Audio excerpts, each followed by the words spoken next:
But we held strong, and with the great, big, beautiful bill, we gave you no tax on tips, no tax on overtime, and no tax on Social Security for our great seniors.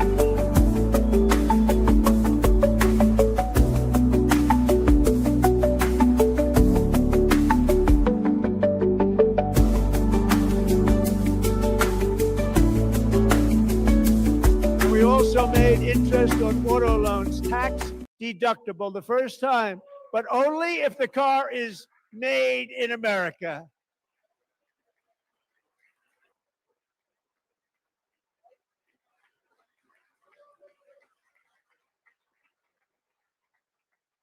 Recently in Pennsylvania, I met Megan Hemhauser, a devoted mom who's homeschools her children, beautiful, 2 children, during the day while waiting tables at night as her husband works overtime operating very heavy equipment.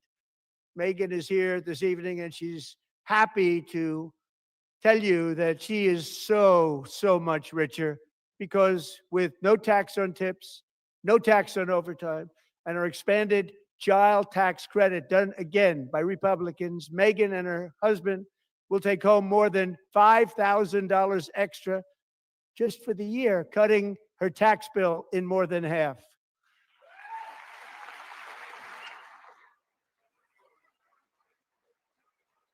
Megan, please stand up. We're fighting for you, Megan.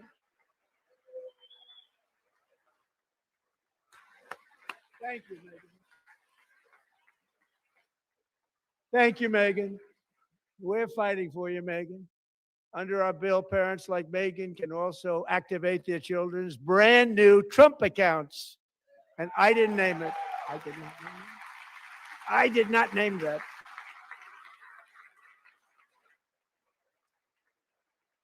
Nobody believes me, but I did not name it. It was named by a very tall man sitting right there in the third row. Nice man, a good man. Tax-free investment accounts for every American child. This is something that's so special and has taken off and gone through the roof.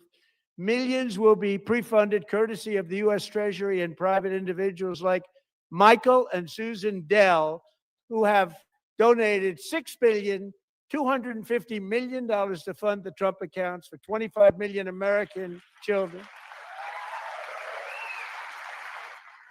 They're great people.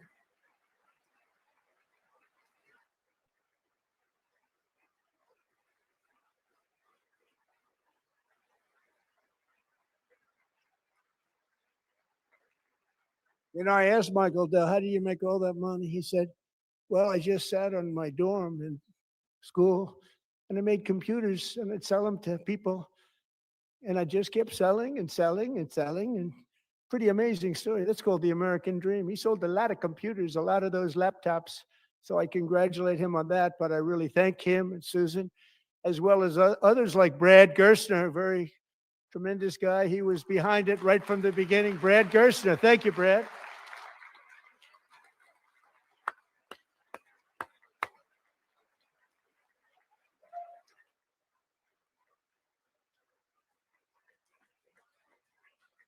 So with modest additional contributions, these young people's accounts could grow to over $100,000 or more by the time they turn 18. Think of it. How much money is that for somebody that started with nothing? Over 100,000, could be much more than that. To make this investment in our children's future, go to trumpaccounts.gov, trumpaccounts.gov. And a lot of people are doing it. It's setting every record in the book. It's popular. They knew what it was going to take. I'm so proud of them. I'm so proud of the people that got it started. And now it's just taken off. One of the primary reasons for our country's stunning economic turnaround, the biggest in history, where the Dow Jones broke 50,000 4 years ahead of schedule, and the S&P hit 7,000, where it wasn't supposed to do it for many years, were tariffs. I used these tariffs, took in hundreds of billions of dollars to make great deals for our country, both economically and on a national security basis. Everything was working well. Countries that were ripping us off for decades are now paying us hundreds of billions of dollars. They were ripping us so badly. You all know that. Everybody knows it. Even the Democrats know it. They just don't want to say it. And yet these countries are now happy, and so are we. We made deals. The deals are all done, and they're happy. They're not making money like they used to, but we're making a lot of money. There was no inflation, tremendous growth, and the big story was how Donald Trump called the economy correctly, and 22 Nobel Prize winners in economics didn't. They got it totally wrong. They got it really wrong. And then just 4 days ago, an unfortunate ruling from the United States Supreme Court. It just came down. It came down. Very unfortunate ruling. But the good news is that almost all countries and corporations want to keep the deal that they already made, right, Scott? Knowing that the legal power that I, as president, have to make a new deal could be far worse for them, and therefore they will continue to work along the same successful path that we had negotiated before the Supreme Court's unfortunate involvement. So despite the disappointing ruling, these powerful countries saving, it's saving our country, the kind of money we're taking in, peace protecting. Many of the wars I settled was because of the threat of tariffs. I wouldn't have been able to settle them without. Will remain in place under fully approved and tested alternative legal statutes. And they have been tested for a long time. They're a little more complex, but they're actually probably better, leading to a solution that will be even stronger than before. Congressional action will not be necessary. It's already time tested and approved. And as time goes by, I believe the tariffs paid for by foreign countries will, like in the past, substantially replace the modern day system of income tax, taking a great financial burden off the people that I love.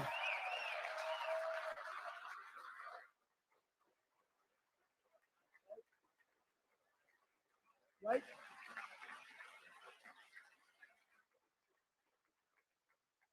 Moving forward, factories, jobs, investment, and trillions of dollars will continue pouring into the United States of America because we finally have a president who puts America first. I put America first. I love America.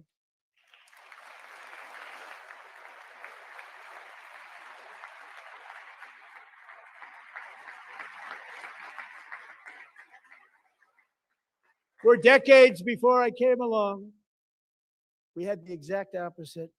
From trade to healthcare, from energy to immigration, everything was stolen and rigged in order to drain the wealth out of the productive, hardworking people who make our country great, who make our country run. Under Biden and his corrupt partners in Congress and beyond, it reached a breaking point with the Green New Scam, open borders for everyone. They poured in by the millions and millions from prisons, from mental institutions. They were murderers, 11,888 murders. They came into our country. You allowed that to happen. And record-setting inflation that cost the typical family $34,000 in just a speck of time. Now, the same people in this chamber who voted for those disasters suddenly use the word affordability, a word they just used it. Somebody gave it to them, knowing full well that they caused and created the increased prices that all of our citizens had to endure. You caused that problem. You caused that problem.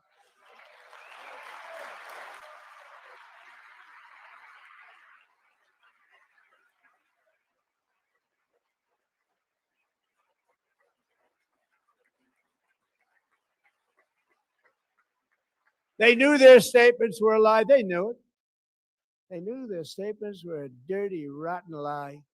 Their policies created the high prices. Our policies are rapidly ending them. We are doing really well. Those prices are plummeting downward.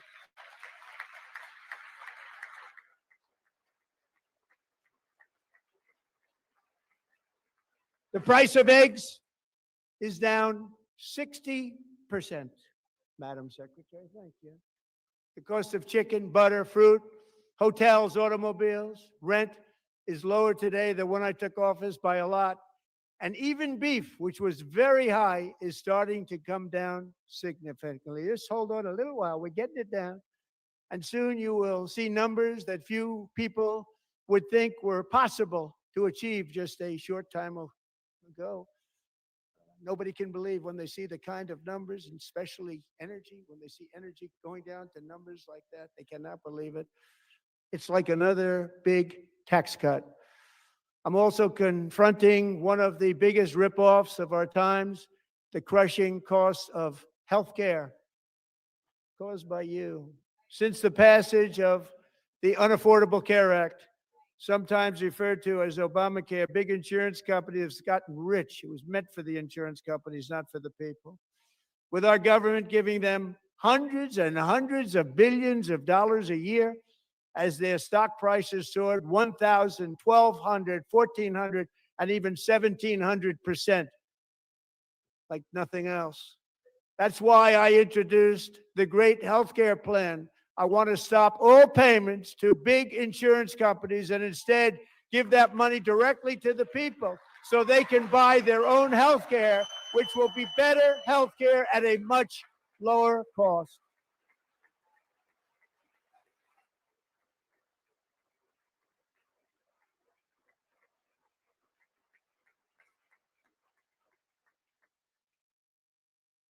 In addition, my plan requires maximum price transparency. That's a big deal. Sounds so simple, so big. And I did that in my first term, and the Democrats immediately terminated it with full knowledge that they were doing a very bad thing for the people. Costs were going to go way up, and that's what happened. And now I'm bringing them way down on healthcare and everything else. I'm also ending the wildly inflated cost of prescription drugs like has never happened before.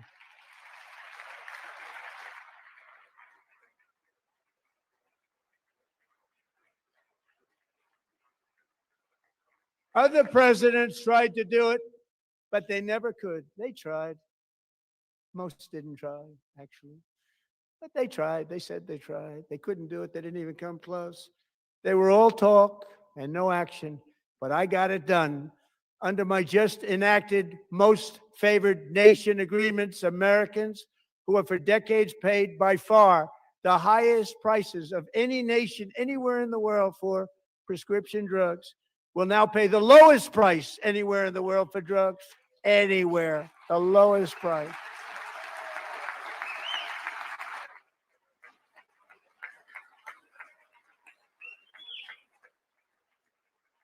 So in my first year of the second term,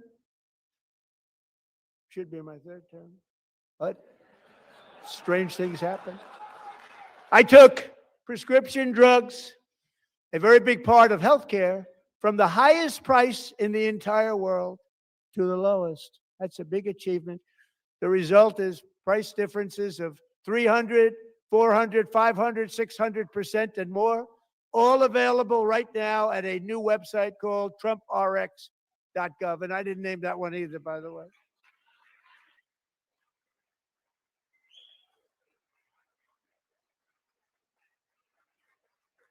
And here tonight is the very first customer ever to get that big discount, and it is big. Catherine Rayner. For 5 years, she and her husband have struggled with infertility, and they turned to IVF. One drug has been costing Catherine $4,000 to purchase. But a few weeks ago, she logged onto the Trump RX website and got that same drug that cost $4,000, got it for under $500, a reduction of much more, actually, than $3,500. Catherine, we are all praying for you, and you're going to be a great mom.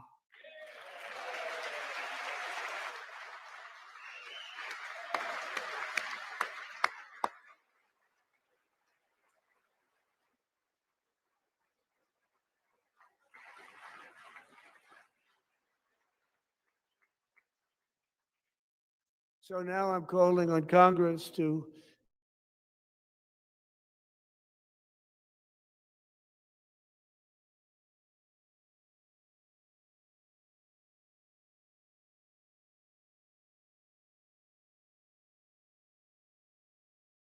And Mike, if you don't mind, codify it anyway.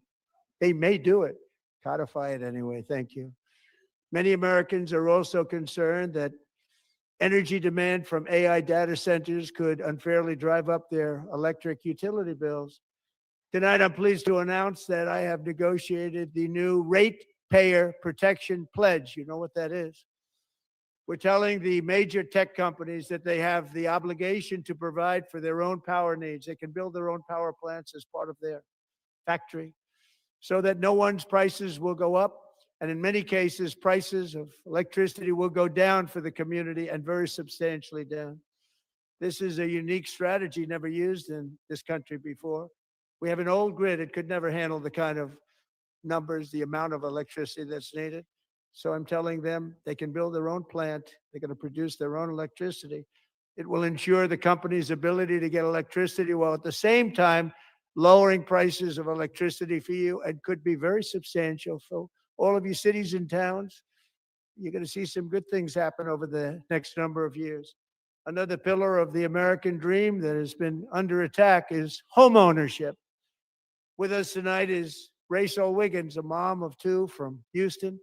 She placed bids on 20 homes and lost all of those bids to gigantic investment firms that bypassed inspection, paid all cash, and turned those houses into rentals, stealing away her American dream. She was devastated. Stories like this are why last month I signed executive order to ban large Wall Street investment firms from buying up in the thousands single-family homes.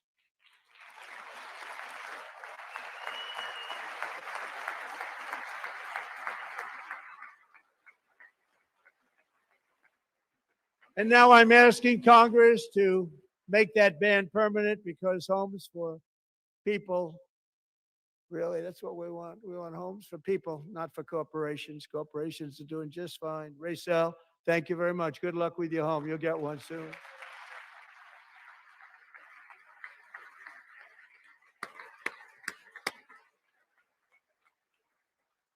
We're also working to make it easier for Americans to save for retirement. And under this administration, we will always protect Social Security and Medicare. They are not protecting it for our seniors. We will always protect Social Security, Medicare, Medicaid.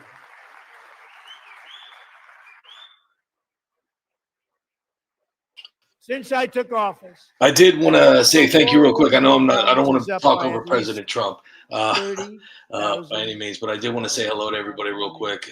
Tammy, hello. Hank, millions and Jeffrey, millions of people. Skippy, because the thank you so stock much for market that. is That doing was so truly well, setting appreciated. all Thank those you very, records. very, very The much. 401ks are way up. That means so much to me. Yet half of all Ellen of the working Pelkey, Americans still great do to not see have you here. access to a retirement plan with matching John contributions Castaneda from is here with David an employer. Smith.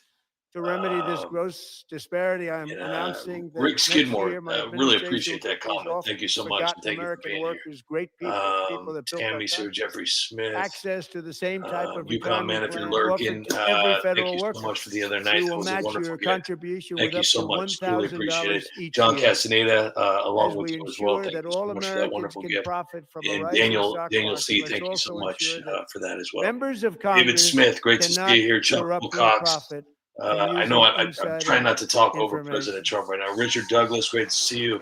Thank you for that. I appreciate that. And everybody that's here, thank you guys for being here. You guys are awesome. I truly appreciate everybody. Hopefully, I think he said that he was going to do like a really long State of the Union. So I guess we could try and go as far as we can. I may fall asleep. I don't know. Yeah, if you guys my goal on me, please help me reach my goal or share it out. I would really appreciate it. All right. So anyways, thank you guys. I appreciate all of you. And hopefully I'll be talking to you again. Stop Insider Trading Act. Love you guys. Without Thank you. delay.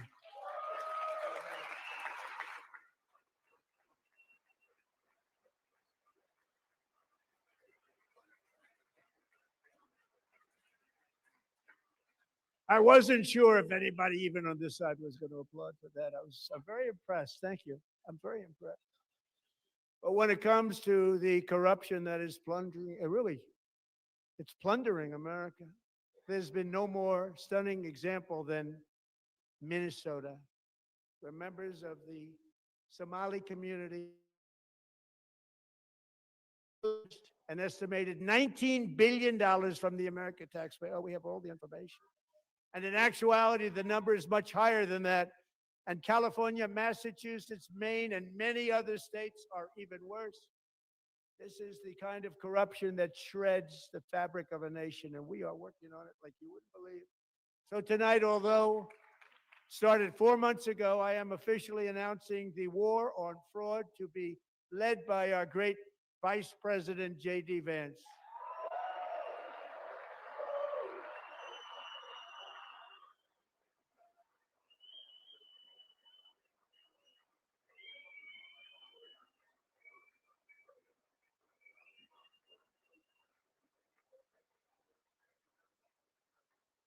He'll get it done. Find enough of that fraud, we will actually have a balanced budget overnight. It'll go very quickly. That's the kind of money you're talking about. We'll balance our budget. The Somali pirates who ransacked Minnesota remind us that there are large parts of the world and lawlessness are the norm, not the exception. Importing these cultures through unrestricted immigration and open borders brings those problems right here to the USA. And it is the American people who pay the price in higher medical bills, car insurance rates, rent, taxes, and perhaps most importantly, crime. We will take care of this problem. We're going to take care of this problem. We are not playing games. Delilah.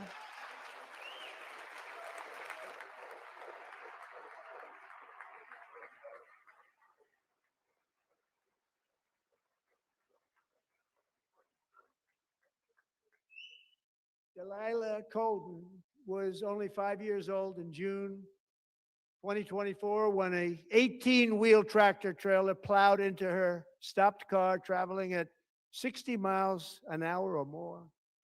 The driver was an illegal alien let in by Joe Biden and given a commercial driver's license by open borders politicians in California. Doctors said Delilah would never be able to walk or talk, have a good life.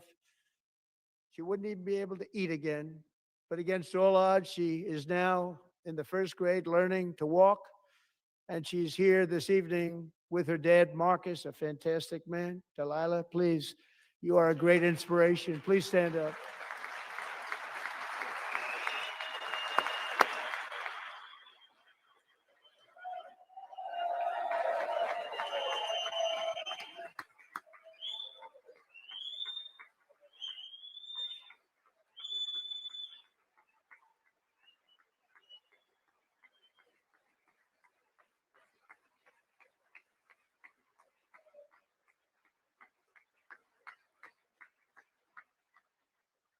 Thank you, Delilah. Many, if not most, illegal aliens do not speak English and cannot read even the most basic road signs as to direction, speed, danger, or location. That's why tonight I'm calling on Congress to pass what we will call the Delilah Law, barring any state from granting commercial driver's licenses to illegal aliens.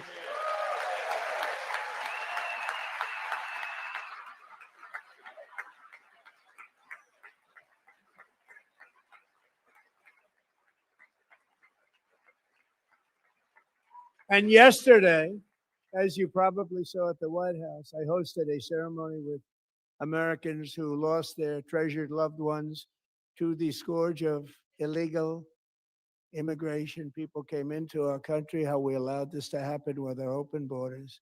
These are the angel moms and families that for decades our government betrayed and our media totally ignored. It was terrible. Hard to believe, actually. In 2023, a 16-year-old high school cheerleader named Elizabeth Medina was supposed to perform in her town's Christmas parade, but she never arrived. Her mother, Jacqueline, went home to look for her, and she found her lying dead in a bathtub, bleeding profusely after being stabbed 25 times.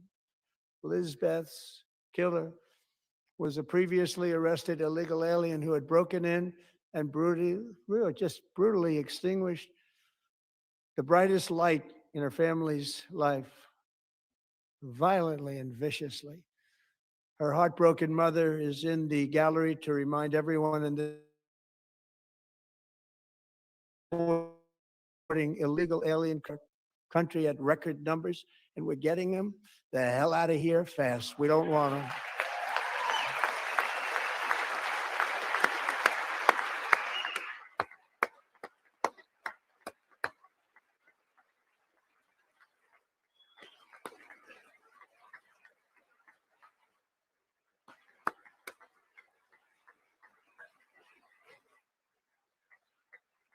Thank you very much, Jacqueline. Thank you.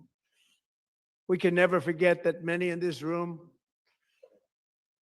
not only allowed the border invasion to happen before I got involved, but indeed they would do it all over again if they ever had the chance. If they ever got elected, they would open up those borders to some of the worst criminals anywhere in the world. The only thing standing between Americans and a wide open border right now is President Donald J. Trump and our great Republican patriots in Congress. Thank you. Thank you.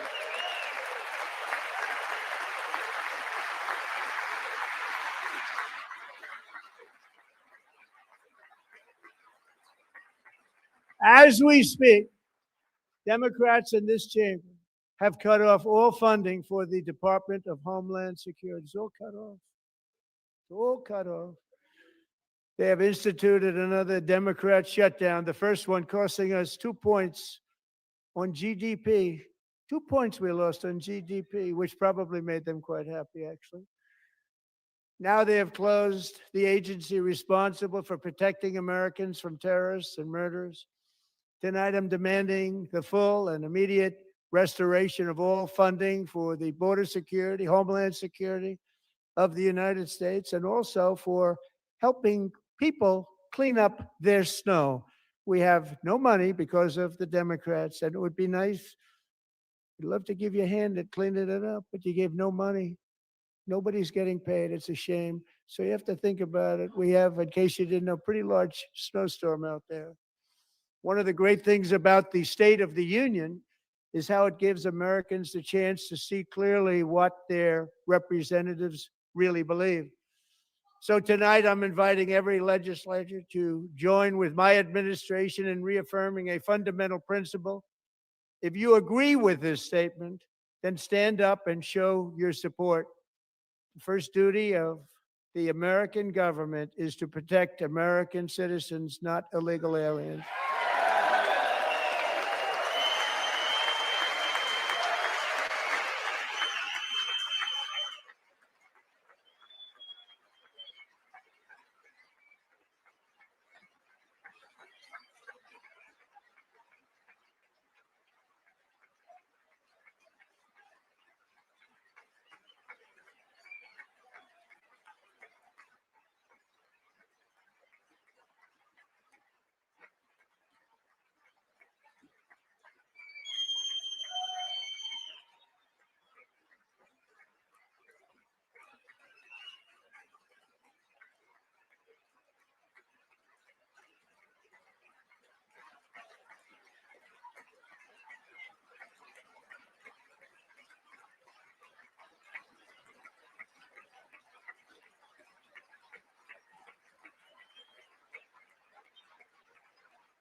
Isn't that a shame? You should be ashamed of yourself not standing up.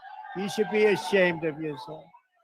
That is why I'm also asking you to end deadly sanctuary cities that protect the criminals and enact serious penalties for public officials who block the removal of criminal aliens. In many cases, drug lords, murderers all over our country, they're blocking the removal of these people out of our country, and you should be ashamed of yourself.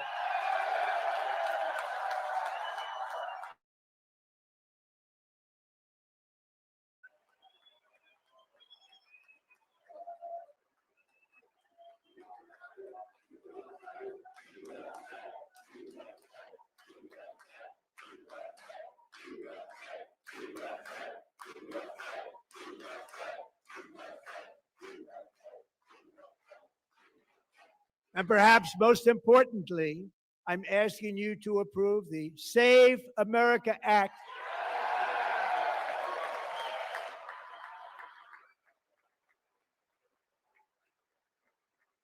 To stop illegal aliens and others who are unpermitted persons from voting in our sacred American elections. That cheating is rampant in our elections. It's rampant. It's very simple.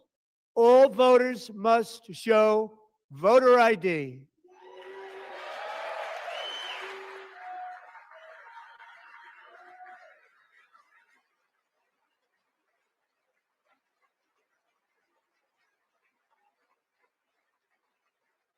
All voters must show proof of citizenship in order to vote.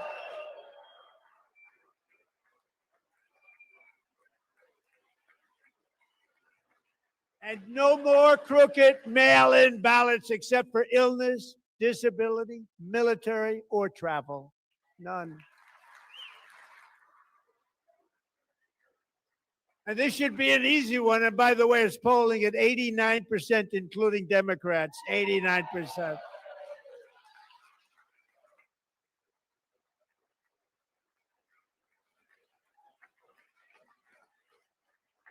And even the new communist mayor of New York City, I think he's a nice guy, actually. Speak to him a lot. Bad policy, but nice guy. Just said they want people to shovel snow. They got hit hard. Wants them to shovel snow, but if you apply for that job, you need to show 2 original forms of ID and a Social Security card. Yet they don't want identification for the greatest privilege of them all, voting in America. No, it's no good. No good. Both Republicans and Democrats overwhelmingly agree on the policy that we just enunciated. And Congress should unite and enact this common sense, country-saving legislation right now, and it should be before anything else happens.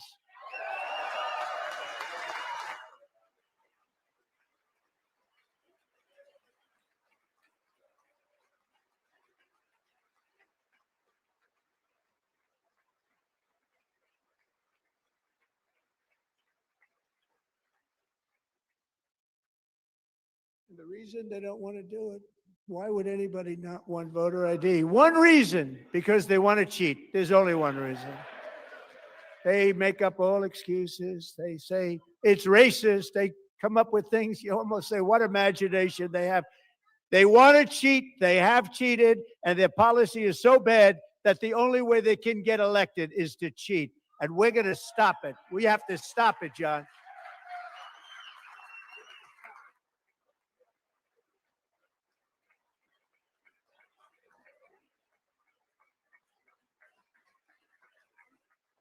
And here is one more opportunity to show common sense in government. In the gallery tonight are Sage Blair and her mother, Michelle. In 2021, Sage was 14 when school officials in Virginia sought to socially transition her to a new gender, treating her as a boy and hiding it from her parents. Hard to believe, isn't it?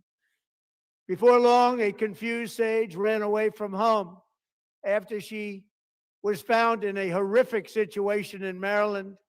A left-wing judge refused to return Sage to her parents because they did not immediately state that their daughter was their son.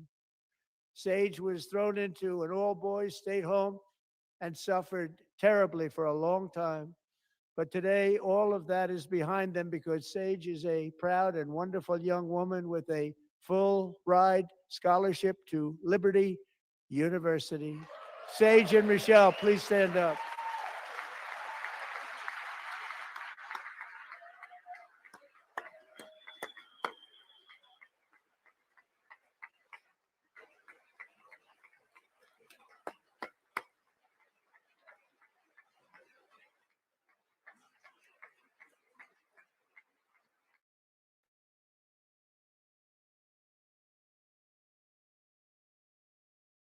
That we're even speaking about things like 15 years ago, if somebody was up here and said that, they'd say, what's wrong with him?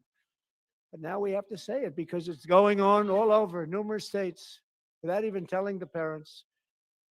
But surely we can all agree no state can be allowed to rip children from their parents' arms and transition them to a new gender against the parents' will. Who would believe that we're even talking about this? We must ban it, and we must ban it immediately.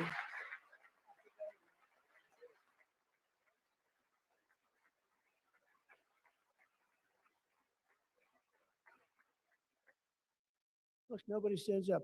These people are crazy. I'm telling you, they're crazy.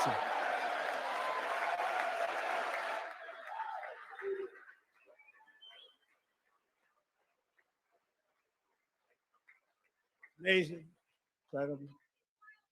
Boy, oh boy. We're lucky we have a country. With people like this, Democrats are destroying our country, but we've stopped it just in the nick of time, didn't we? Huh?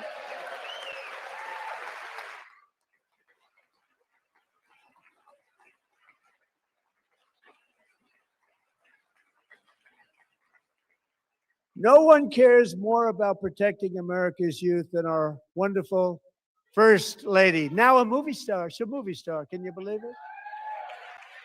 Who would have believed that?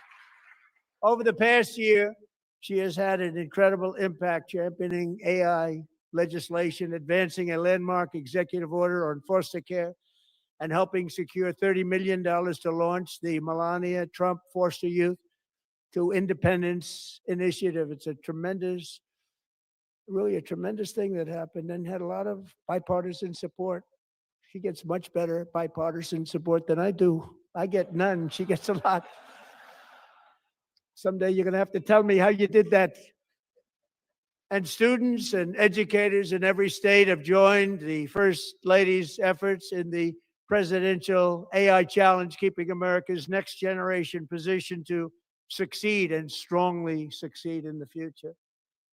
Tonight, we welcome two young people whose lives reflect the First Lady's impact, Sierra Burns and Everest Nevermont. Thank you both. And Melania, thank you. I know how hard you worked on it. Thank you very much.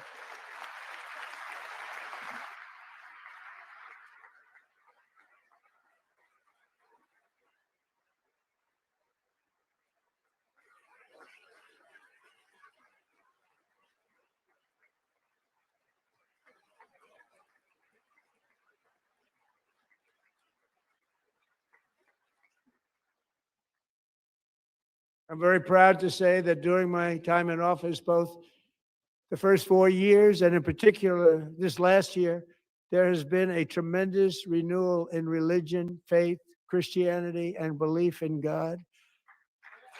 Tremendous renewal.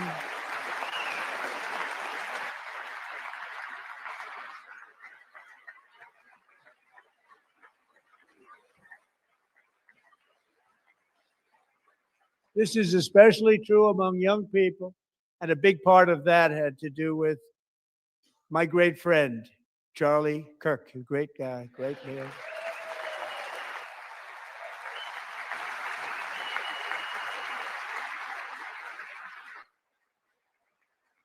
So last year, Charlie was violently murdered by an assassin and martyred, really martyred for his beliefs. His wonderful wife, Erica, is with us tonight. Erica, please stand.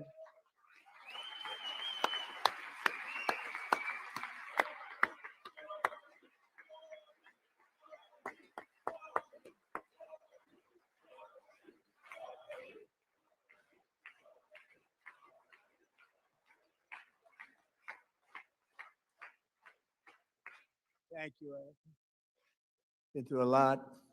In Charlie's memory, we must all come together to reaffirm that America is one nation under God, and we must totally reject political violence of any kind.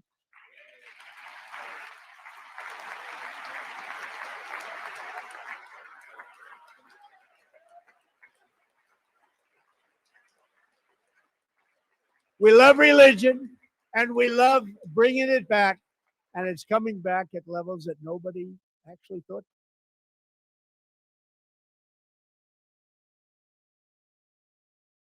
America's promise requires keeping our community safe.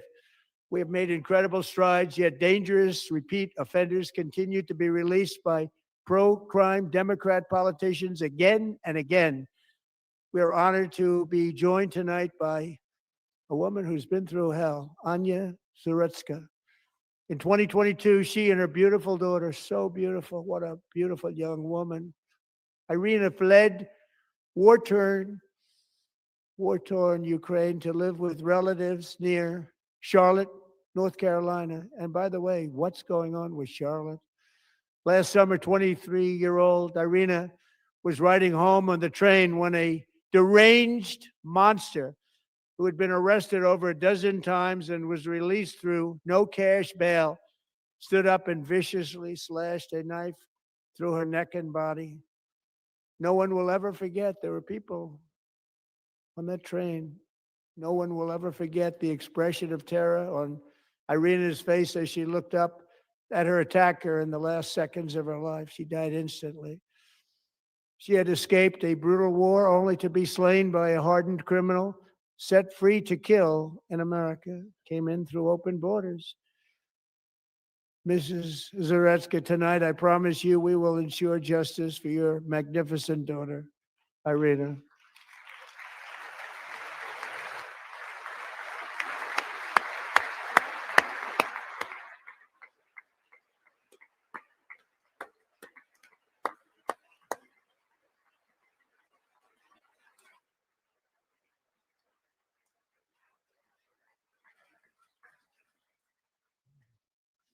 How do you not stand?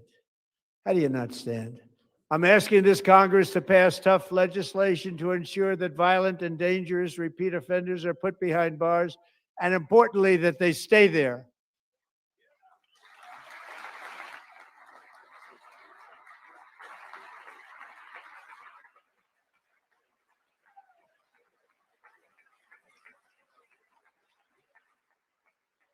Starting last summer, I deployed our National Guard and federal law enforcement to restore law and order to our most dangerous cities, including Memphis, Tennessee, big success, New Orleans, Louisiana, big success, and our nation's capital itself, Washington, D.C., where we have almost no crime anymore in Washington, D.C. How did that happen?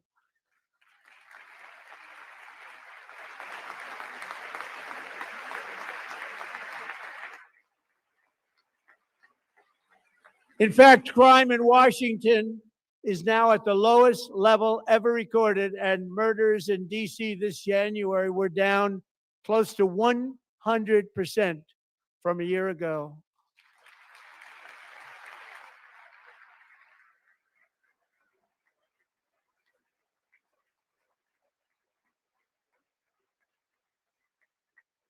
They don't like to hear that. One of the sick people, one of the brave service members who helped achieve this stunning turnaround was 20-year-old West Virginia Army National Guard Specialist Sarah Beckstrom. After a 4-month deployment, she voluntarily extended her service, and her rank was going to be lifted. She was doing so well. They were so proud of her. But the very next day, she was on patrol near the White House when she was ambushed and shot in the head by a terrorist monster from Afghanistan. Shouldn't have been in our country. And all because she wore the uniform of our nation, she was shot. He traveled here because he didn't like people wearing our uniform. He was sick and deranged, shouldn't have been in our country. Sarah Beckstrom died in order to defend our capital, and we are honored to be joined by her wonderful parents, Gary and Evalie. Your daughter was a true American patriot, and she will be greatly missed. She was a great person. I saw reports on her. They've never seen anything like it.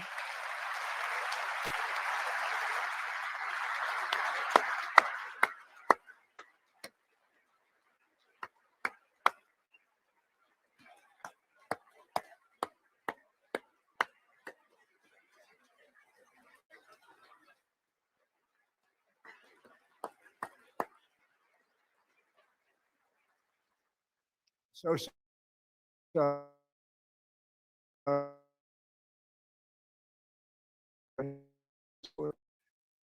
Serving alongside Sarah that day was Staff Sergeant Andrew Wolf.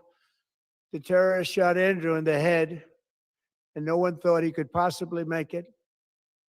The two of them, Sarah and Andrew, both shot violently in the head. Neither was expected to make it. They weren't even given a chance, except his wonderful mother, named Melody, who I spoke to the same night. And she was so positive. The doctors thought that Andrew was gone, but his mother said, no, no, Mr. President, Andrew will be fine. He's going to make it. I've never seen anything like it. I mean, he was given almost no chance.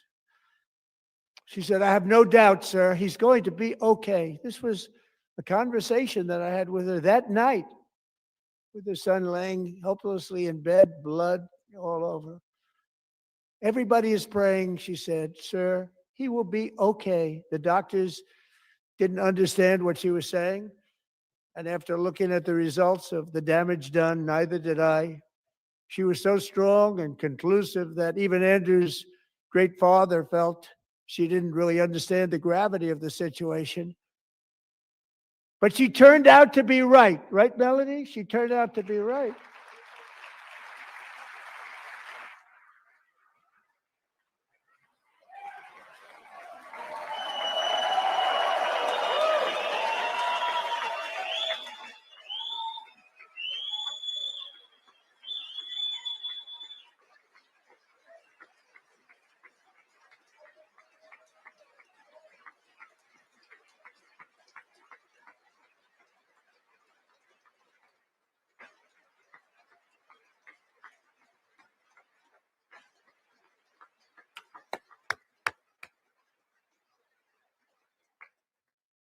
Amazing, actually.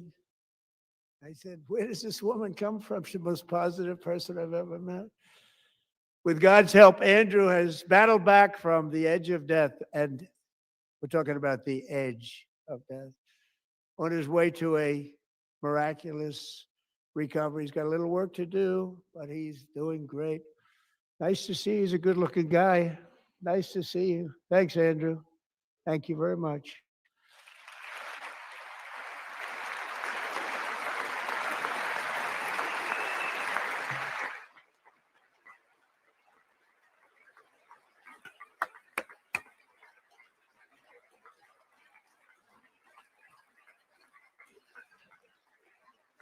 So, Andrew, while you're up, now I'm going to ask a highly respected General James Stewart to present Staff Sergeant Andrew Wolf and the great family of Sarah Beckstrom with the award created by our late great President George Washington himself. It's called the Purple Heart.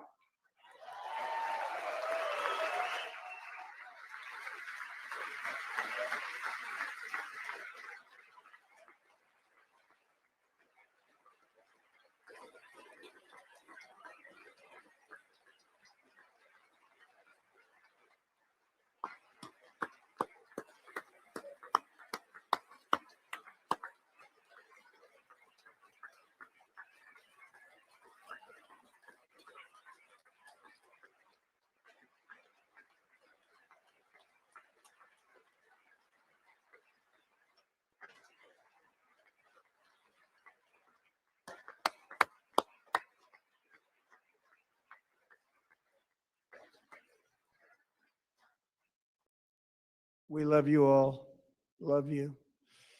We're proudly restoring safety for Americans at home, and we are also restoring security for Americans abroad. Our country has never been stronger. My first 10 months, I ended 8 wars, including Cambodia. Isn't it funny? Sick people. Cambodia and Thailand, Pakistan and India would have been a nuclear war. 35 million people said the prime minister of Pakistan would have died if it were not for my involvement. Kosovo and Serbia, Israel and Iran, Egypt and Ethiopia, Armenia and Azerbaijan, the Congo and Rwanda, and of course the war in Gaza, which proceeds at a very low level. It's just about there. And I want to thank Steve Witkoff.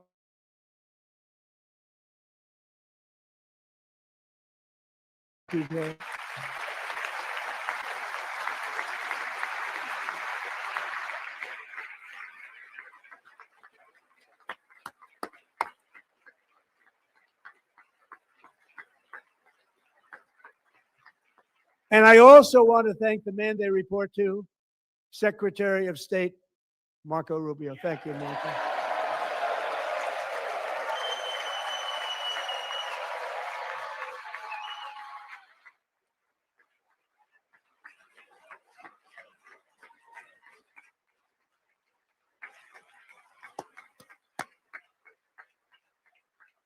People like you. You know, Marco got 100% of the votes when he was in confirmation. I think our next one was about 54%. And some of the Democrats are now saying, I can't believe we approved that guy. And he said it's an honor that they feel that way, right, Marco? You have done a great job, great Secretary of State. I think he'll go down as the best ever.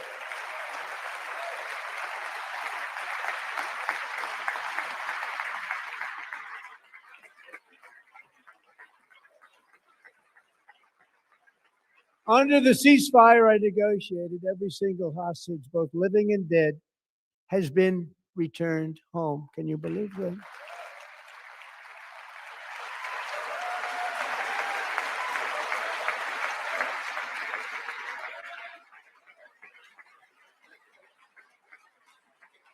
Nobody thought it was possible.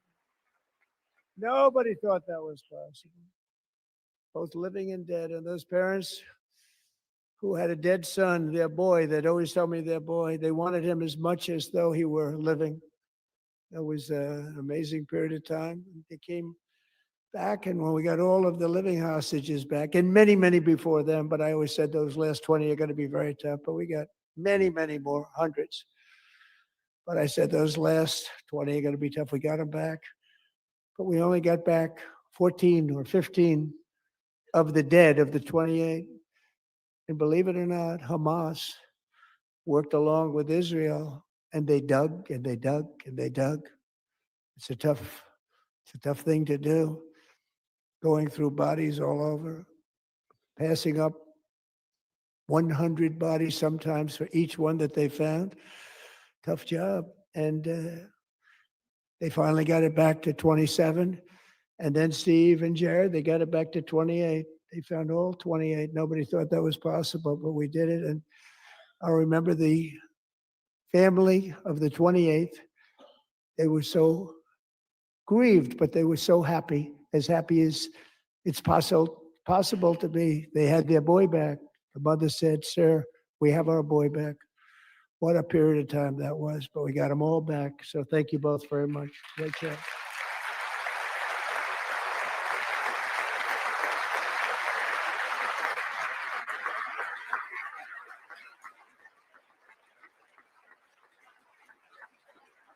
And we're working very hard to end the 9th war, the killing and slaughter between Russia and Ukraine, where 25,000 soldiers are dying each and every month. Think of that, 25,000 soldiers are dying a month. A war which would have never happened if I were president, would have never happened. As president, I will make peace wherever I can, but I will never hesitate to confront threats to America wherever we must.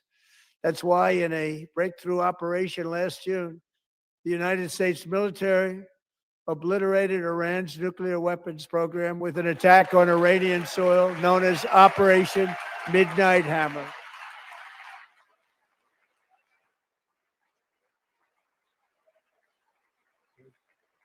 Good.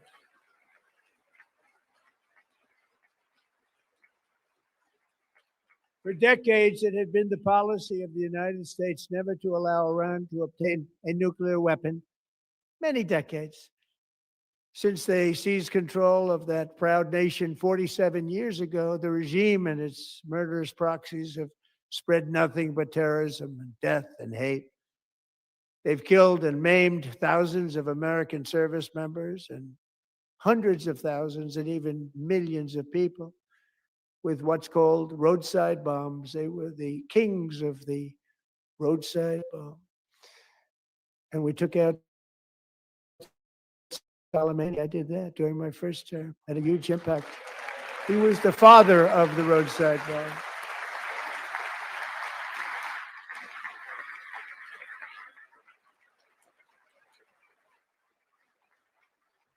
And just over the last couple of months with the protests, they've killed at least, it looks like 32,000 protesters, 32,000 protesters in their own country. They shot them and hung them. We stopped them from hanging a lot of them with the threat of serious violence. But this is some terrible people. They've already developed missiles that can threaten Europe and our bases overseas, and they're working to build missiles that will soon reach the United States of America. After Midnight Hammer, they were warned to make no future attempts to rebuild their weapons program, and in particular, nuclear weapons. Yet they continue starting it all over. We wiped it out, and they want to start all over again, and are at this moment again pursuing their sinister ambitions. We are in negotiations with them. They want to make a deal, but we haven't heard those secret words. We will never have a nuclear weapon. My preference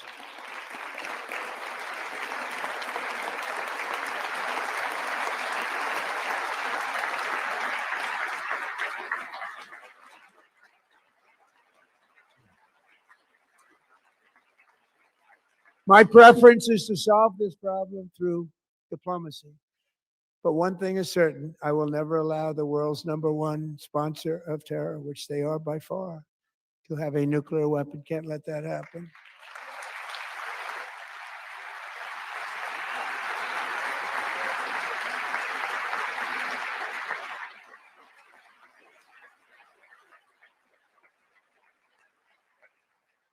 And no nation should ever doubt America's resolve. We have the most powerful military on earth. I rebuilt the military in my first term. We're going to continue to do so. Also, we just approved a $1 trillion budget. We have no choice. We have to be strong because hopefully we will seldom have to use this great power that we built together. It's really called Peace Through Strength, and it's been very, very effective.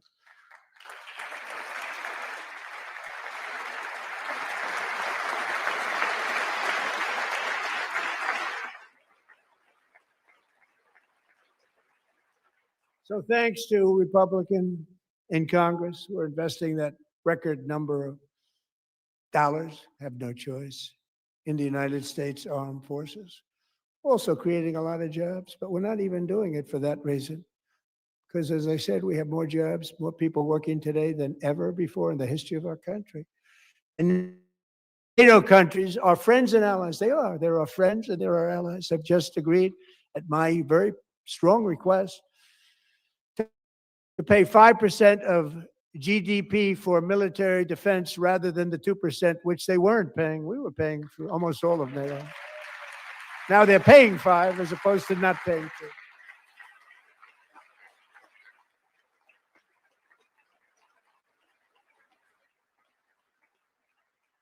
And getting that 5% was something which everyone said would never be done, could not happen. We got it really easily. One meeting. And big difference between 2% that's not paid. We were paying, afraid of many of them. Very few were paid up. Now 5%, then they're paid. And everything we send over to Ukraine is sent through NATO, and they pay us in full.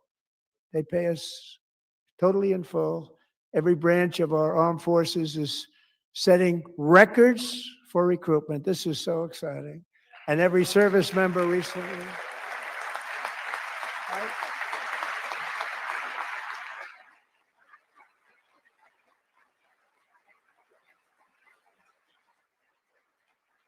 And every service member recently received a warrior dividend of $1,776.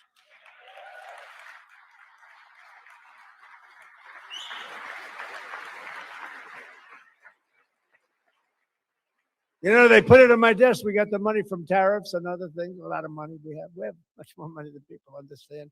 Have to rebuild that program a little bit, but it won't take long. But we got the money, and it was $1,775, and they wanted my approval. And I said, "What's the number?" $1,775. I said, "Wait a minute. For one more dollar, we can have 1776. It's going to." I said, "We're going to figure that." I never asked anybody if we could afford it. One more dollar. I said 1776.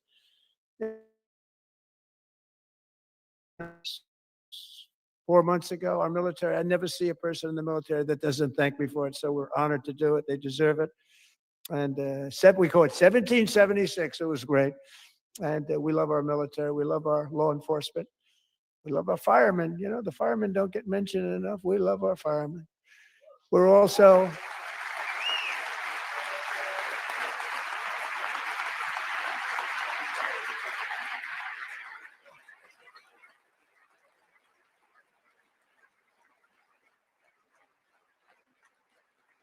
restoring American security and dominance in the Western Hemisphere, acting to secure our national interests and defend our country from violence, drugs, terrorism, and foreign interference. For years, large swaths of territory in our region, including large parts of Mexico, really large parts of Mexico, have been controlled by murderous drug cartels. That's why I designated these cartels as foreign terrorist organizations, and I declared illicit fentanyl as a weapon of mass destruction.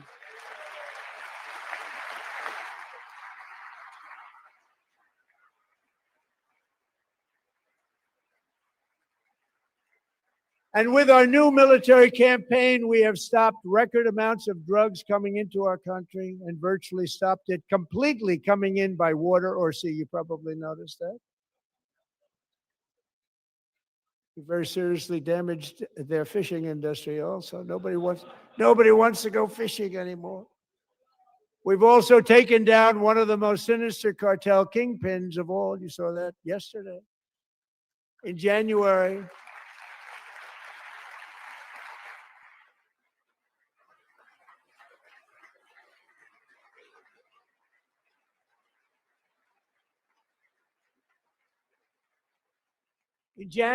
elite American warriors carried out one of the most complex, spectacular feats of military competence and power in world history. No one's seen anything like it. Foreign leaders, I won't tell you who, called me and they said, "Very impressive, very good." They couldn't believe, they all watched, they saw what happened. This is a different fighting force that we had years ago when we fought to tie. You know, it's a great fighting force. I'm so proud of it. Look at Space Force. Space Force is my baby because we did that. My baby. It's becoming so important.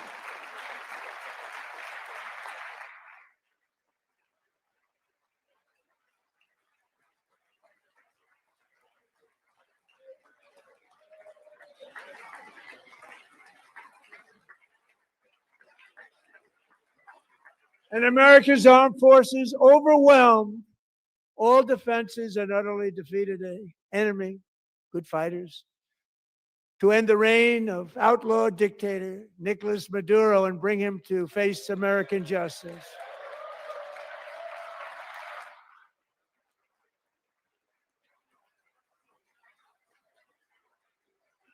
And this was an absolutely colossal victory for the security of the United States, and it also opens up a bright new beginning for the people of Venezuela. We're working closely with the new president of Venezuela, Delcy Rodriguez, to unleash extraordinary economic gains for both of our countries and to bring new hope to those who have suffered so terribly.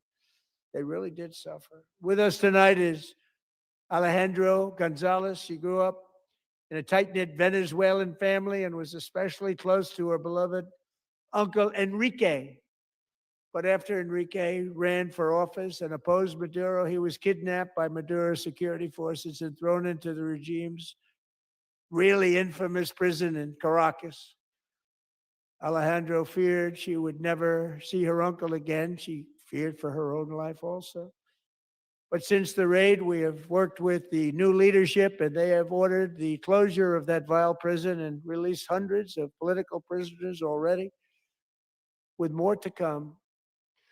Alejandro, I'm pleased to inform you that not only has your uncle been released, but he is here tonight. We brought him over to celebrate his freedom with you in person. Enrique, please come down.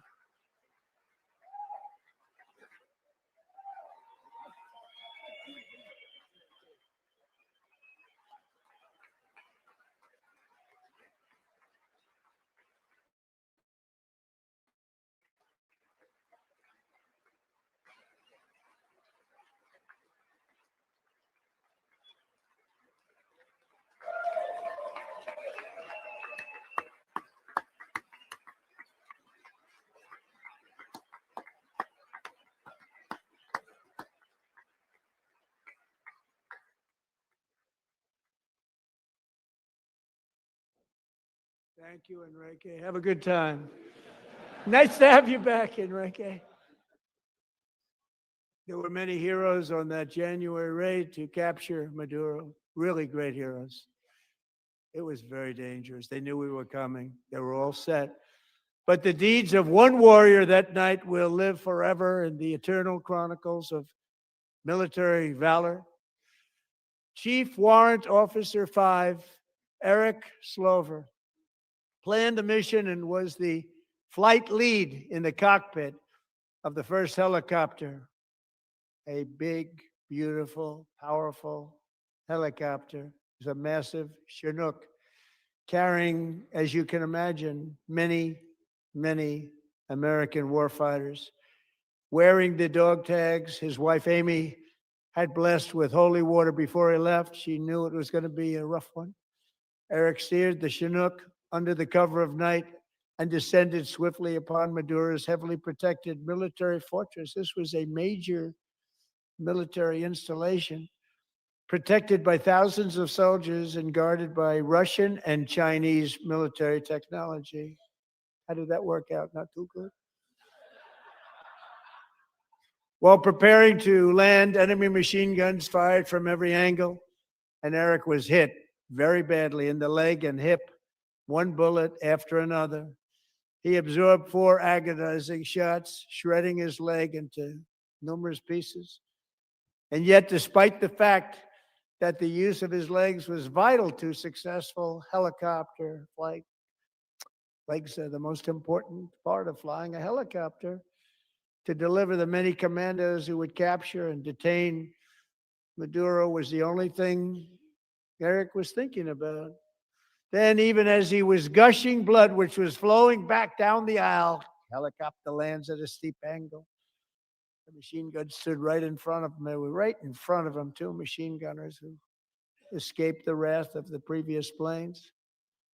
Eric maneuvered his helicopter with all of those lives and souls to face the enemy and let his gunners eliminate the threat. Turned the helicopter around so the gunners could take care of business, saving the lives of his fellow warriors from what could have been a catastrophic crash deep in enemy territory. Only after safely landing the helicopter with all the warriors aboard in the exact right spot, which was vital to the mission, probably would have had to maybe cancel the mission if that didn't happen. Eric told his co-pilot, also wounded, but not as gravely, to take over. I'm about ready to pass out.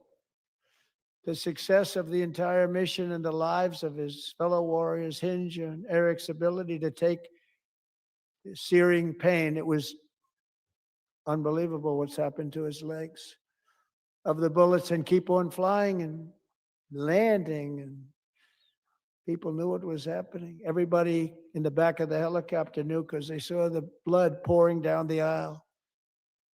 Chief Warrant Officer Slover is still recovering from his serious wounds, but I'm thrilled to say that he is here tonight with his wife, Amy, Eric, and Amy. Come on in.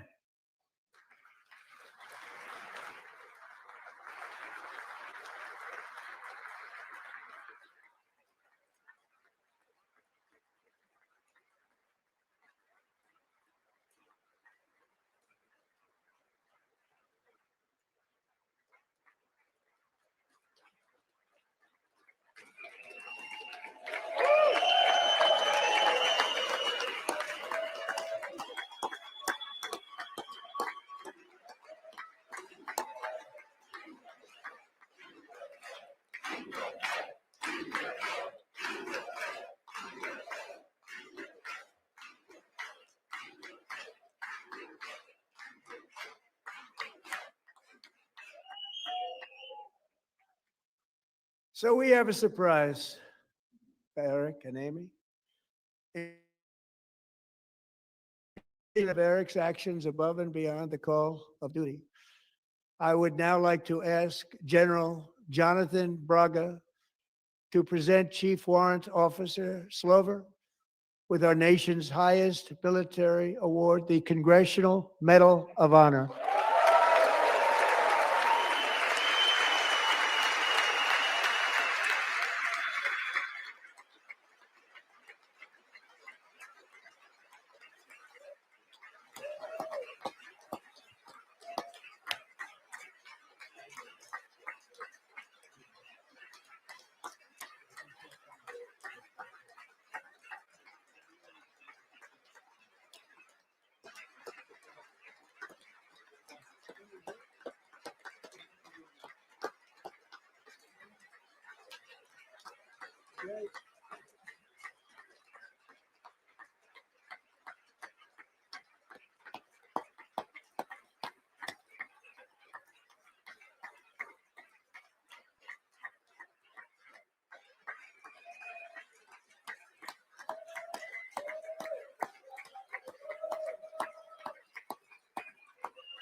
Well, thank you very much, Eric and Amy.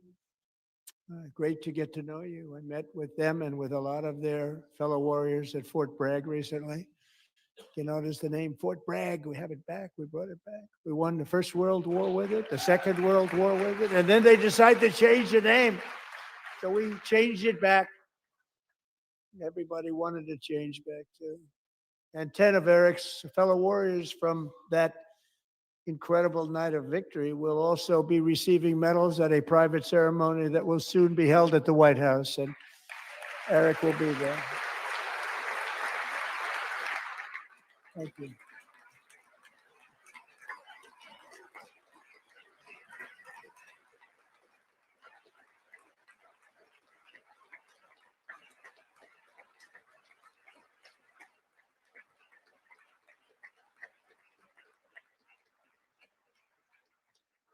Thank you, Eric. That's a big one. Tonight, we've celebrated many truly extraordinary American patriots, but there is one last living legend to honor before we go. He is one more heroic American aviator, Navy fighter pilot. Royce Williams served in World War II, Korea, Vietnam, flying more than 220 missions.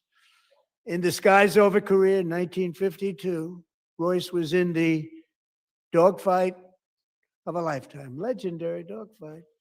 Flying through blizzard conditions, his squadron was ambushed by 7 Soviet fighter planes.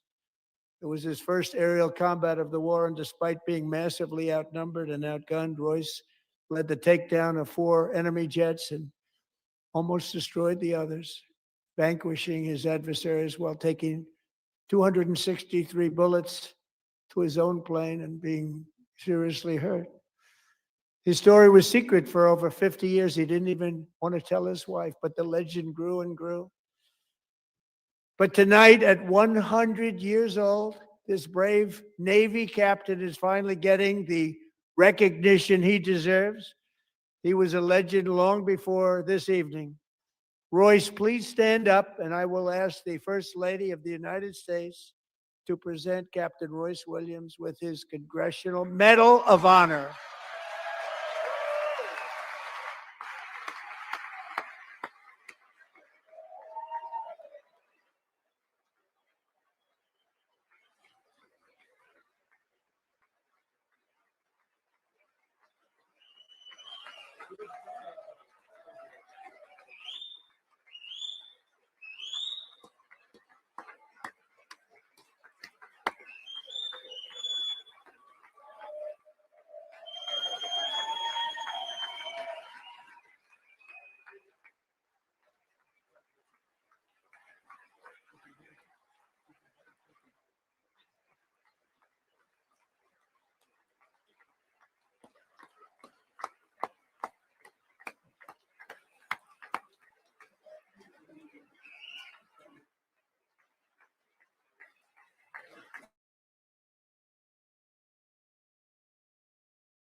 Thank you, Royce, and thank you, Eric. I've always wanted the Congressional Medal of Honor, but I was informed I'm not allowed to give it to myself, and I wouldn't know why I'd be taking it, but if they ever open up that law, I will be there with you someday. But you know, that's our highest honor, Congressional Medal of Honor, and that's a big thing, and it's an honor to be in the same room with you. Thank you both very much, Eric. Thank you.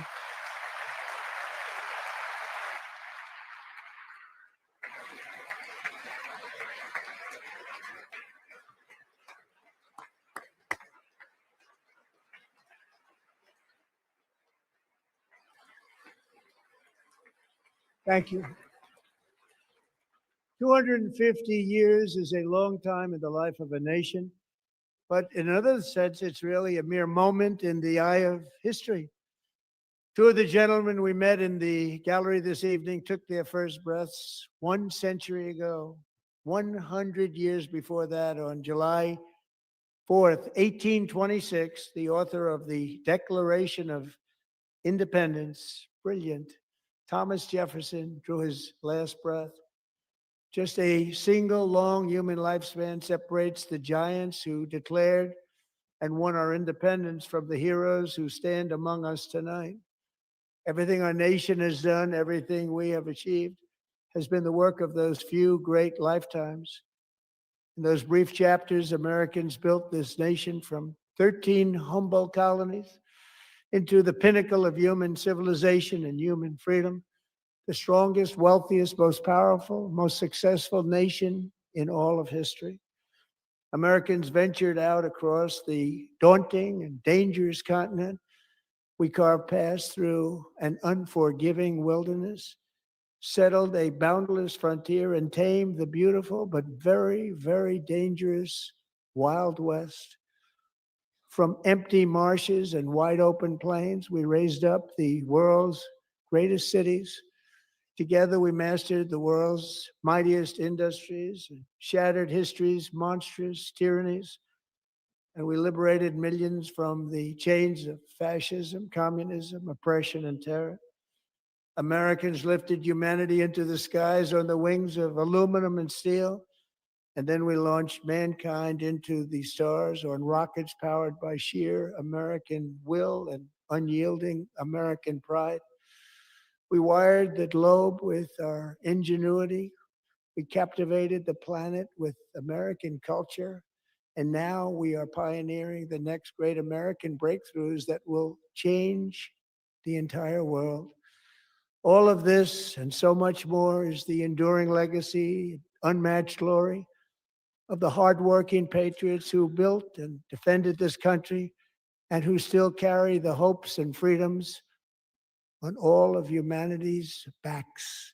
For years, they were forgotten, betrayed, and cast aside. But that great betrayal is over, and they will never be forgotten again. Because when the world needs courage, daring, vision, and inspiration, it is still turning to America. And when God needs a nation to work his miracles, he knows exactly who to ask. There is no challenge Americans cannot overcome, no frontier too vast for us to conquer, no dream too bold for us to chase, for us to claim. For our destiny is written by the hand of providence, and these first 250 years were just the beginning. From the rugged border towns of Texas to the heartland villages of Michigan, from the sun-kissed shores of Florida to the endless fields of the Dakotas, and from the historic streets of Philadelphia to right here in our nation's capital, Washington, D.C., the golden age of America is upon us. The revolution that began in 1776 has not ended. It still continues because the flame of liberty and independence still burns in the heart of every American patriot. And our future will be bigger, better, brighter, bolder, and more glorious than ever before. Thank you, God bless you, and God bless America.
All right, everybody. Well, I mean,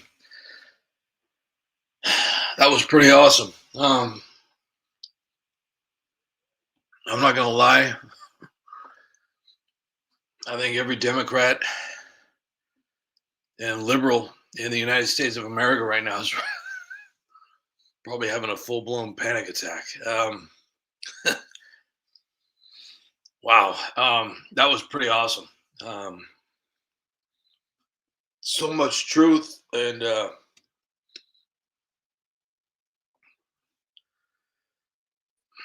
he didn't he didn't hold back. He didn't hold back at all. So wow.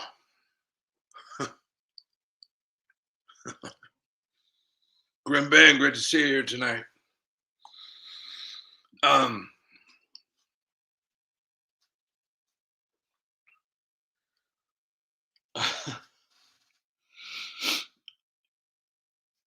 this is just awesome. Um, that was incredible. I mean, he literally, that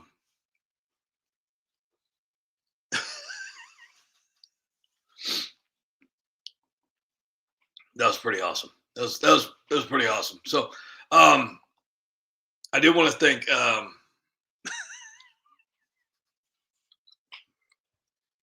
oh man, that's hilarious. I just can't even stop. I wanted to thank Rick Skidmore and Skippy Tarbuckle for their generosity tonight. Thank you so much for that. It truly means a lot. Um, that was pretty awesome. Thank you both, and thank you all so much for being here. Um, good night, John Castaneda. Thank you for being here. Sorry so late, but thank you for being here, John Castaneda. Means a lot. Monkey Grab Orange. Everybody misses the United Spot. They never. Let's just put it to you this way. If an old movie that nobody's ever watched was on, and the choice between the worst movie ever made and the United Spot Live, people would definitely watch the worst movie ever made. But Tammy, great to see you here. Skippy and Debbie Baker, Chris Mathers, Hank, Craig, Monkey, John Castaneda, good night. Kenny, Craig, Grim Ben, Jeffrey, Kenny Goulding, Craig Clark, David Smith is here. And so I want to give you my rendition. I want to give you my rendition of what I believe happened tonight. It's only got 411 views, but why shouldn't it have? Because this is the United Spot. Excuse me. So I want to let you. I want everybody to let me know what my new video. If you like to do a video.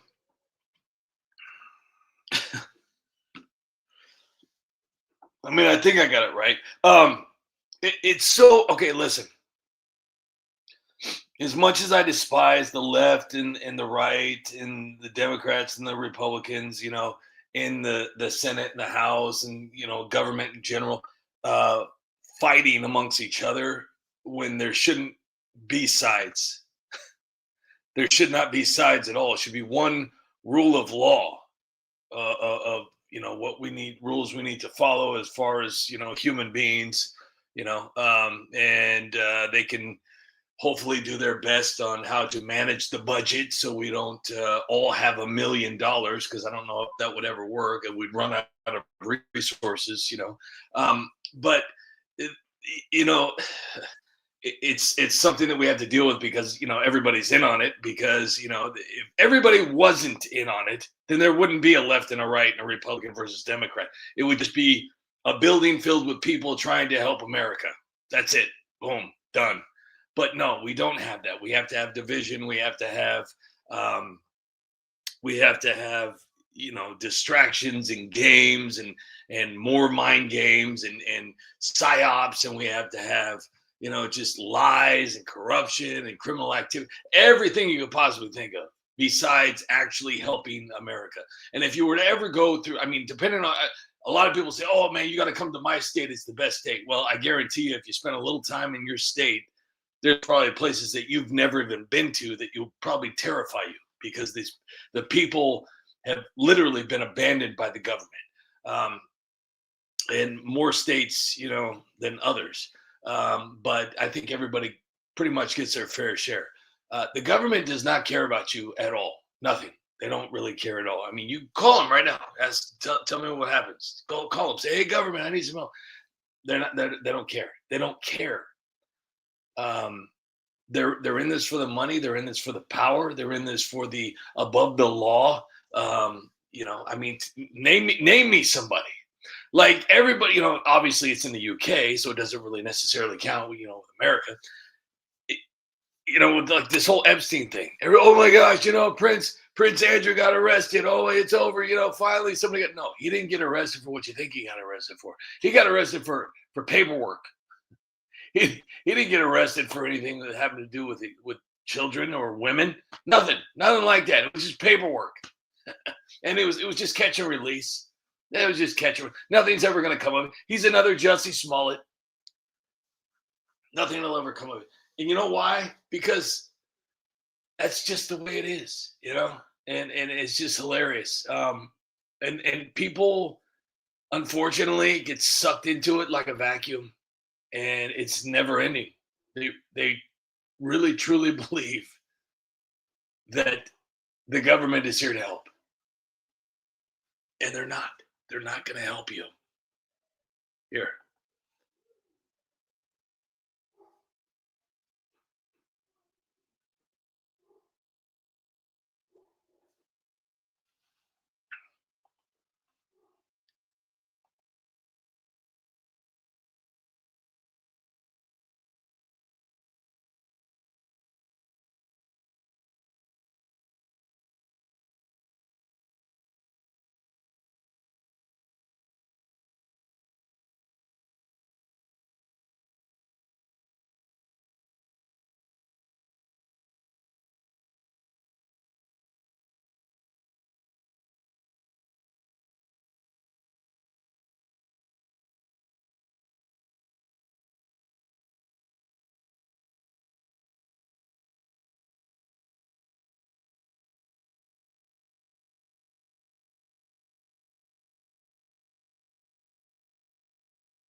I just realized there's no sound.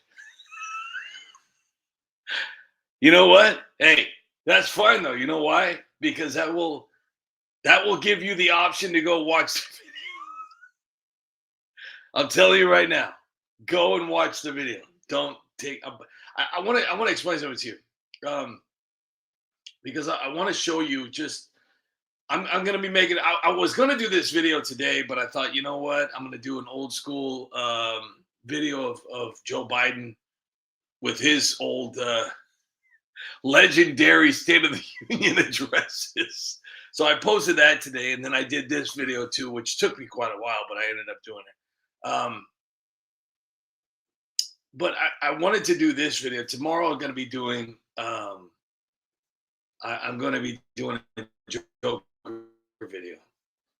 And I'm actually really excited about doing this one because it's a video that I've wanted to do for quite some time. And it has to do with the Rothschilds. You know, a lot of people don't even know who those people actually are. Um, but I'm going to be doing a video about that tomorrow. So hopefully you guys can check it out. If not, I guess. Um, Also, too, I know there's only 24 people in here, but if anybody is able to get to the United Spot GoFundMe account, please do. Whether it's just to go over there real quick to share it out, to share the link with your friends and family, or social media in general, or if it's you're able to help out the United Spot. Um, I'm basically asking because for those that don't know, I'm not supposed to talk about it anymore because apparently you know it upset a few people. But not too long ago, I was the United Spot YouTube channel was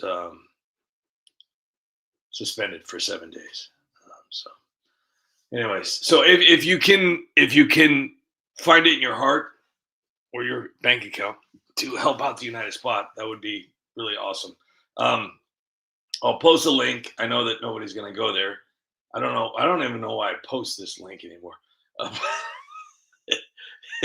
But I do appreciate the people that went there tonight. There was, I think there was 2 people that went there tonight.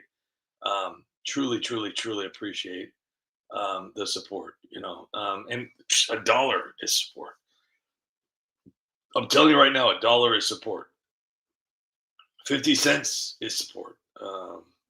So here's the GoFundMe. It's right there. It's a link. It says GoFundMe. Takes a second, if you're able to help. But so it started a century ago. Men with names like Rockefeller didn't just necessarily just drill oil. They drilled into mines. They funded boards. They poured millions of dollars into what they called education reform. It was basically a mask because the truth is much colder than that. And these people saw a nation of rugged individualists, basically, and they saw people who built empires with their own hands, who believed in self-reliance and free markets, and that kind of individualism, it really did threaten them, and a free man in their mind, obviously ask questions. A free man resists. And a free man doesn't necessarily bow to central plans, so they targeted some people and they declared it in their own documents. I mean, they had their quiet meetings, their grants that bought basically entire curriculums.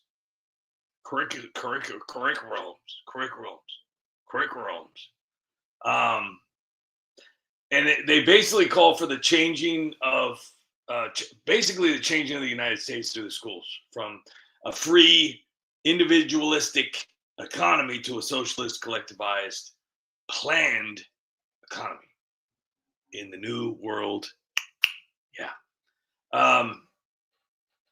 So let that sink in. I know there's only 19 people here. Everybody's probably leaving right now. But anyways, that's going to be the video tomorrow. I hope you guys enjoyed. I hope you guys enjoyed my brand new video today. And like I said, if you want to go to the GoFundMe account, help out the United Spot, it would mean a lot. So, once again, Skippy, thank you so much for your gift. Eric, hold on here real quick. Let me see. Hold on. Rick Skidmore, thank you so much for that too. Appreciate it. He went 2 places. Rick went crazy tonight. Yukon man, I wanted to thank you as well for your wonderful gift the other night. And John Castaneda, thank you so much. And Daniel C., thank you so much. You guys are awesome. And thank you all so much for being here tonight and every night. I was on some Flintstone vitamins last night. Hey, every once in a while, I just get really sad, because, um, I don't think it's too much to ask, not you guys, but YouTube. Um, for as long as I've been doing this, I go to these other accounts and I have thousands of people and their feeds, they have comments and everything. And here's the United Spot, just sitting there in the generic aisle, with like the generic bag and the generic box and the, stale, nasty. And but it's okay. It's all right. It's okay. I get it. It's just one of those things. But yeah, I really appreciate everybody being here tonight. I know it was long. I try to keep these to about an hour. But the only good news is it's almost Friday. That means that you'll have the weekend off. So, I don't think it's censorship, Tammy. I think that people just don't necessarily like the videos at the United Spot. So, and the fact of the matter is that I get it. I really do. There's a lot of people that don't understand them. But if people were to understand the videos and understand that what I'm doing is I'm exposing the truth with humor, maybe they would appreciate them more. Because there's people out there with really good minds, really, really good minds, really, really good minds. Like you guys. You guys understand things. If I were to make a video, it's very hard to put one over on you. You'd understand exactly what was going on because you've been around the block and you have common sense. Free thinkers, you do what you got to do. But there's a lot of people out there who claim to be common sense. They claim to be smart. They claim to be around the bend, but they're no different than AOC.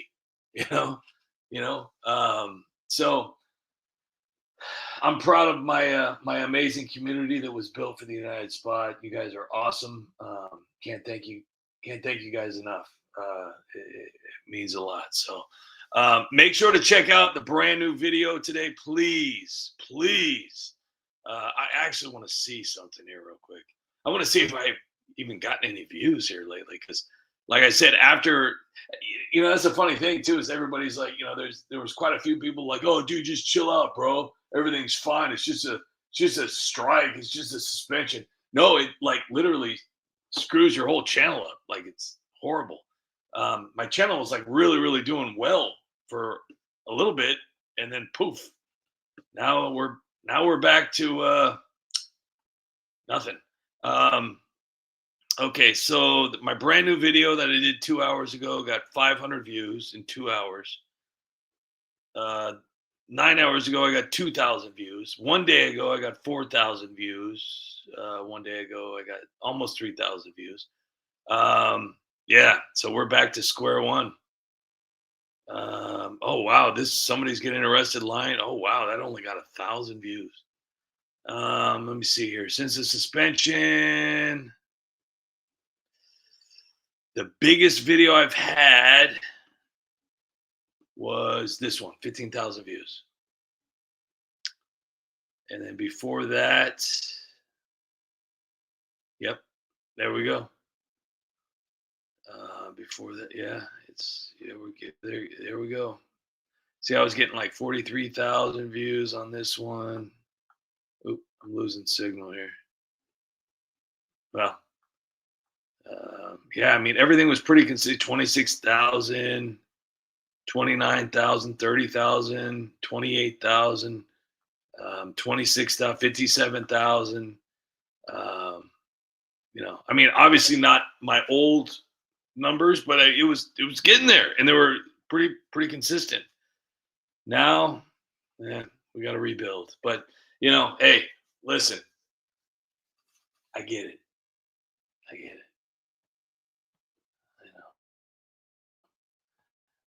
Graham Ben says, I found your channel a long time ago. Your humor got me through some tough time. And you know what? It's comments like that give me chills. So thank you. And thank you all so much, Skippy and Brian and Craig, and Grim Ben, and Hank, and Tammy, and John Castaneda, and Yukon Man, and Poison, and Monkey, and let me see here who else we got here tonight. We got David Smith, and Chris Mathers, Craig Clark, Kenny. Kenny's here, and it's crazy. I mean, show me an 80-year-old man that could do that for like 2 hours straight and not miss a beat. The guys, I mean, Joe Biden would be up there like the first 5 minutes. Like, well, squirrel,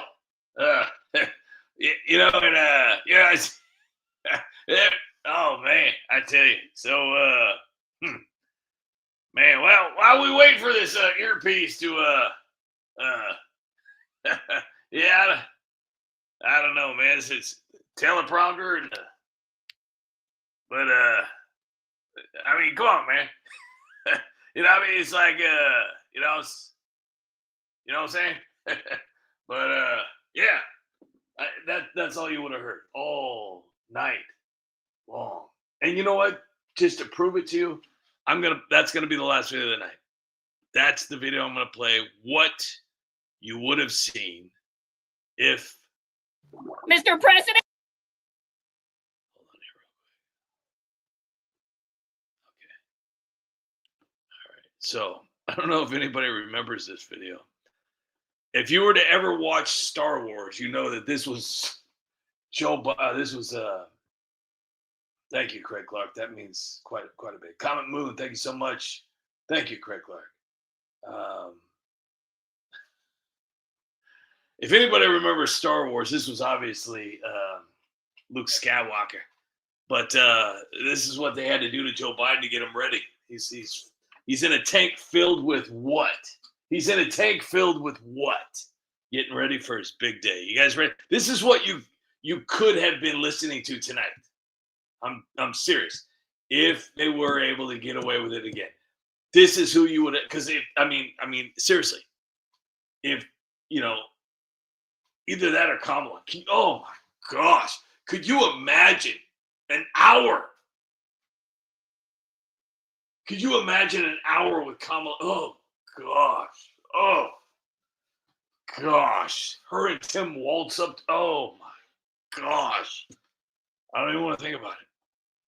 Mr. President? Yeah? It's time. All right, let's do it. Welcome back to the Let's Go Brandon Comedy Tour, starring the guy who's just doing his job, Kevin McCarthy, Jacqueline Harris, and the man of the hour, Mr. 81 million votes, mumbling Joe Biden. Hey, what do I do? I don't know. Just do your job. Come on, Joe. Say something. Come on, Joe. Joe, read the balloon. Oh, okay. See here, it says, hi, my name is Joe. Good job, Joe. Joe, tell everybody how shiny your wife is. hey, look how shiny my wife is. Hey, Jill. Hi, Joe. She's wearing a dress that's made out of 100% aluminum foil that was donated by my son Hunter. It smells like burnt Are you Parmesan. guys tweeting? Yeah, are ya? Well, duh. Hey, are you like totally gonna buy my new book? Can you guys be quiet? I'm trying to tweet. We're totally helping America. All right, Joe, repeat after me. I have reduced the budget deficit by $1.4 trillion. Let's see here. I've reduced the budget deficit by $1.4 trillion. I inherited an economy in free fall because of Trump. I brought down gas prices. I've done everything I can to secure the border. I'm increasing oil gas production. Joe, can you explain the Chinese spy balloon? Well, yeah. I mean, Trump had tons of Chinese balloons that went undetected. Well, if they were undetected, how did you know they were there? I guess I just assumed they were there. Once upon a time, a Chinese spy balloon got filled up with air and sent off into the far, far away galaxies of the magical American sky. Kamala, I know you got a job to do, but that's enough. All right? Drop a bumper, stop a balloon. Tell me. Come on, shut up! Joe, can you tell me about the classified documents? Well, yeah, I mean, Trump had a lot of classified documents. I was referring to your classified documents. I mean, I only had classified documents because of Trump. And the spy Hey, balloon? man, I shot it down. You're welcome. Why did it take a week? I just want to make sure the balloon got what it came for. And in conclusion, Trump has driven up the price of all essentials essential commodities in America. And Trump is also responsible for everything my son Hunter has ever done. The bottom line is this, people. Trump is the reason you're all screwed. Not a joke. Hey, Kevin, how's Joe doing? Hey, he's just doing his job. All right, guys. So that's what happens when you oh man, I tell you, that's oof, that's rough. It's definitely rough. So anyways, well, I guess we're gonna be back tomorrow. We'll be back tomorrow. So anyways, well, that's not good. Yeah, real quick. Oh, I wanted to. Oh, you know what? That's what I wanted to do. Hang on there, real quick.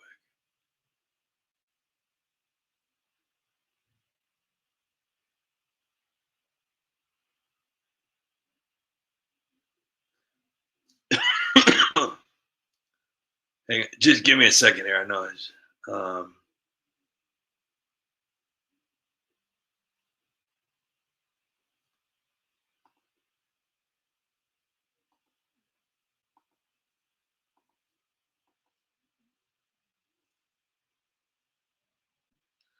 I guess it didn't work. Okay, hold on.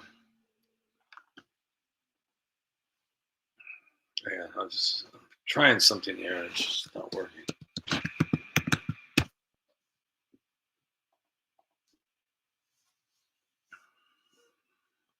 You ever just sit around and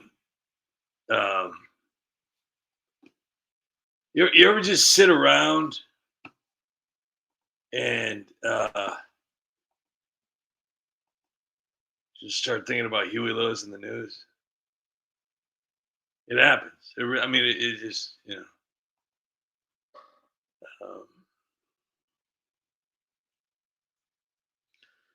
I don't know. I don't know what to say. I don't know. I don't know what to say. I just, you know.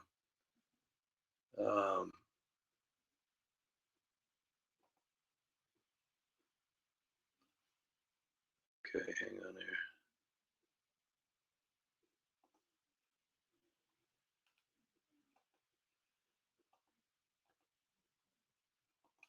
Oops. No.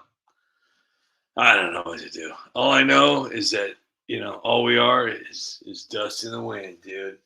All right, guys. Well, it's been fun tonight. Thank you all so much for your support. And Raging Patriot, hello. Hopefully everybody has a wonderful night. I really appreciate all of you guys for being here. So please check out my brand new video, and I think that's about it. I love you guys. Have a great night, and until we meet again, good night, peasants.